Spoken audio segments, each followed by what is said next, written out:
Man, what is it with coaches what is it with news about coaches getting extensions and then their teams just laying an egg that following Saturday? Because you saw the news this week. For those of you who didn't, there's rumors. I don't know if it's been confirmed, but I don't think anything's official yet. Just it nothing was official, but it's being reported. Mel Tucker getting a 10-year, $95 million extension at Michigan State. This is presumably being done or being put out there to try to scare off SEC suitors because Tucker's was a name being bandied about heavily for the LSU job. And frankly, if that LSU might be the last SC job opening up, there's a decent chance Florida opens up too at by the end of next week. The way the Gators got trounced by South Carolina and beat Samford in a shootout, which they were trailing by 3 touchdowns at one point.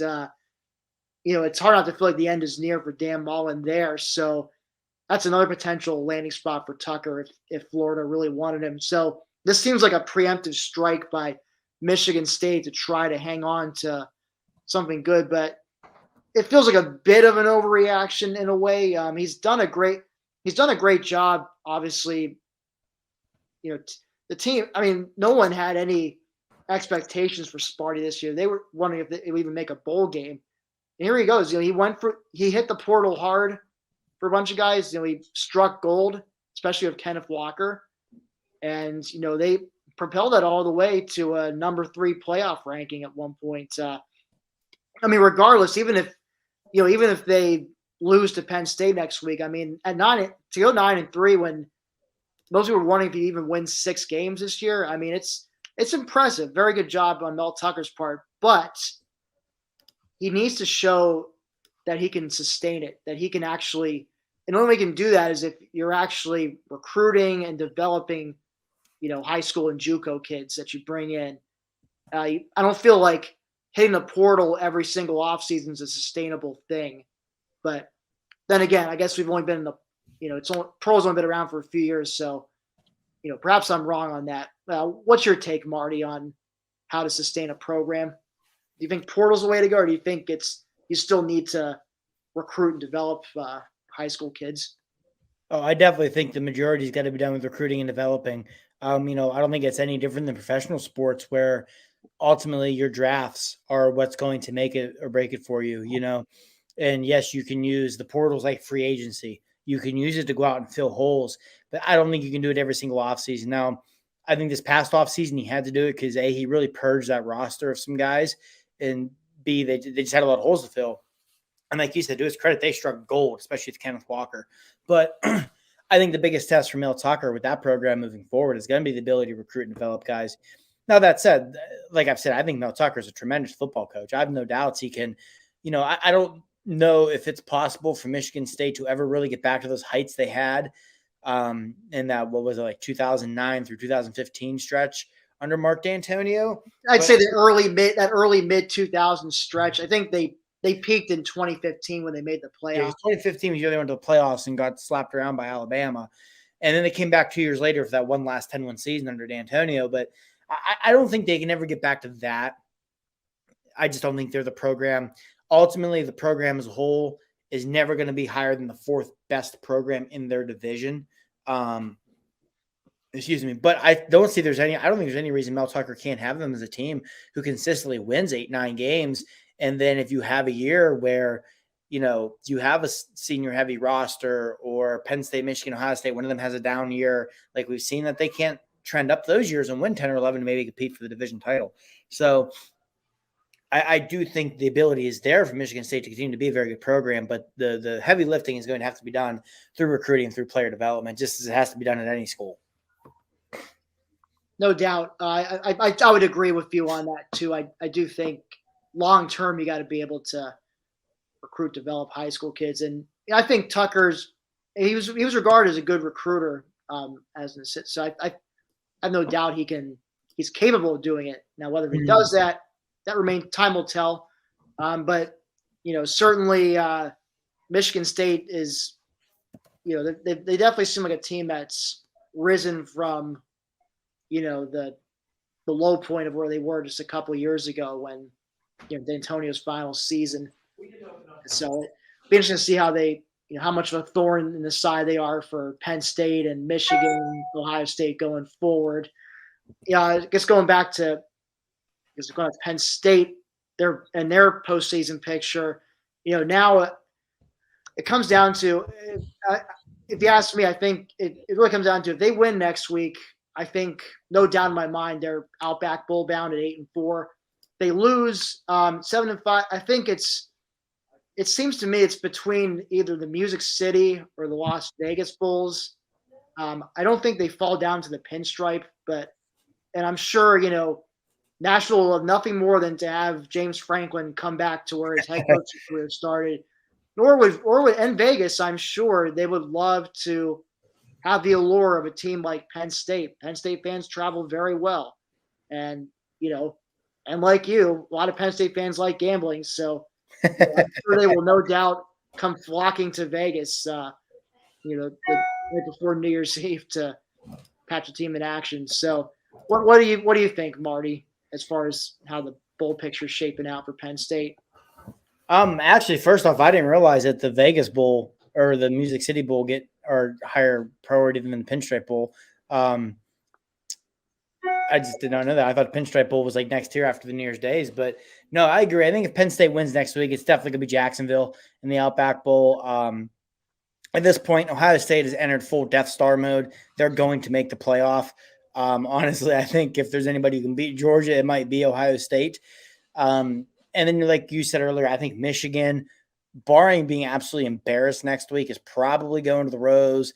Wisconsin gets a New Year's Six bowl berth after they lose to Ohio State and Indy. And then I guess the real holdup, the only thing that could potentially prevent Penn State from going to the Outback Bowl, if Michigan State does fall to the Citrus, maybe Iowa gets it over them, but I'm sure the Outback Bowl would much rather get Penn State, bigger fan base, better TV ratings, all of this. But I have a hard time envisioning an 8-4 Penn State team with the brand that they are, with 3 top 25 wins.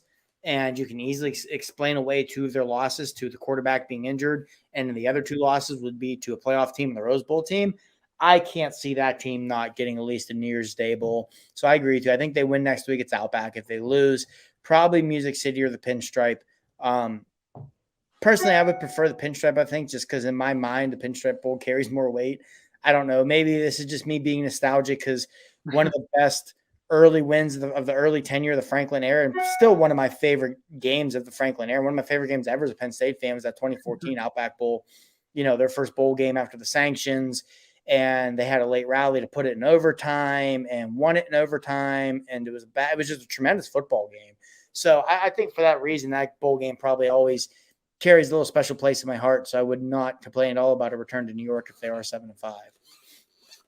Well, if that does happen, I'd be curious to see if Penn State fans pack Yankee Stadium like they did the last time. I mean, they were out in full force. It sounded like Beaver Stadium North almost, with how much they outnumber the Boston College supporters at that game.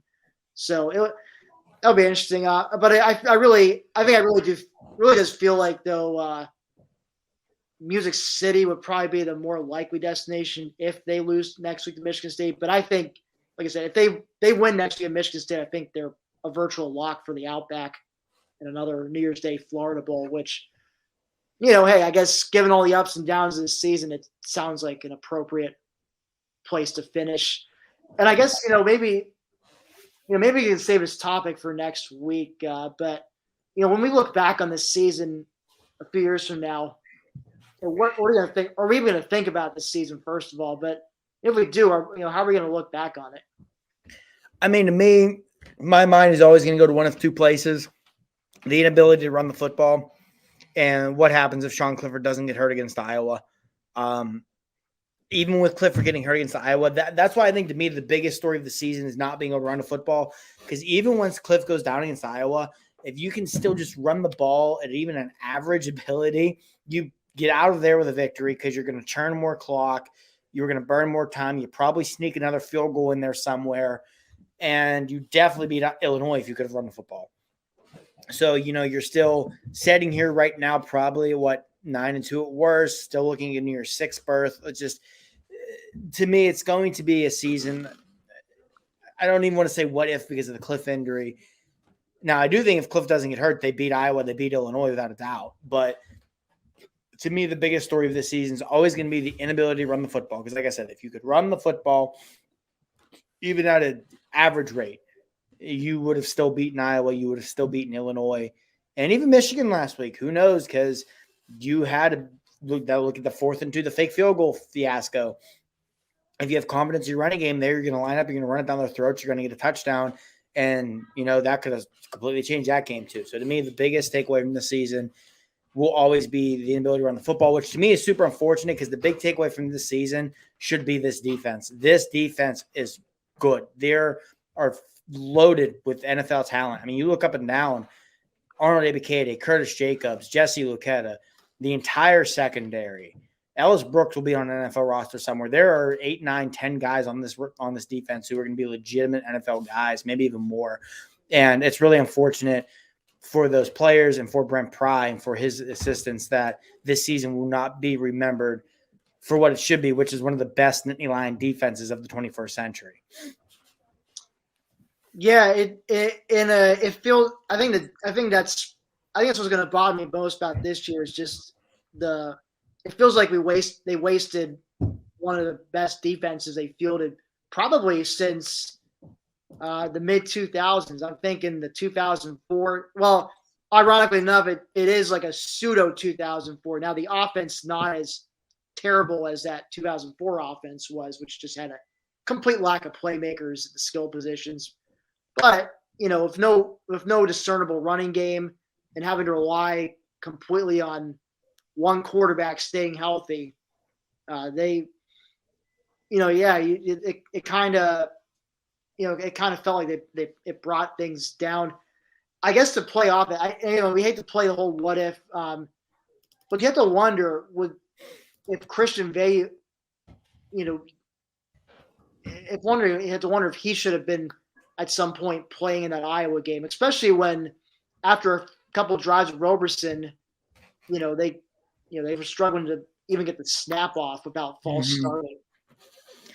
Yeah, that was one thing I said on Twitter during the game today, and some people kind of barked at me and told me it's a pointless to say it or whatever, but I don't think it is because once it was clear Roberson was not going to be able to get the job done in Iowa City, if you go to Veilleux, if they get anywhere near the Christian Veilleux they got today, they would have won that game, and they would have beaten Illinois with that Christian Veilleux. So it's just it is a what if on that front too because if you pull those off and you're undefeated going to Columbus, you probably still lose to Ohio. I mean, honestly, they couldn't have played Ohio State much better than they did. But let's say you go to Columbus and you still suffer that one score loss to the Buckeyes, and then you come back and you beat Maryland and you beat Michigan and you beat Rutgers. With how chaotic this season has been, I still think if Penn State could have got out of this at 11-1, with that one loss being that close loss in Columbus, they could have had a legitimate argument for number 4 seed in the playoff. Now, obviously, all of that is, like you said, more talk for the offseason banter and whatnot. But I do wonder, I would love to know what, and obviously we're never going to get an answer to this. I would love to know what the honest to God train of thought was with James Franklin and Mike Yurcich at Iowa watching Taquan Roberson struggle the way he did and them not going to Christian Veilleux, especially after seeing the way Veilleux played today. And now I will say it is extremely possible that in the last month Veilleux has made a big jump because of how much time he missed, that maybe the light bulb just finally went on for him, whatever it was. But I would love to know their reasoning behind not going to him against Iowa or against Illinois after what we saw from him today. Unless, I mean, it's possible he's a kid who doesn't practice. There's plenty of players in sports who don't practice well and then come out and are awesome on game days. But, some of the reporting from Sean Fitz and guys like that, some of the insiders who will be there for parts of practice, always seem to say that at practice, Veilleux was at least equal to, if not better than Roberson. So I don't think that was necessarily an issue either.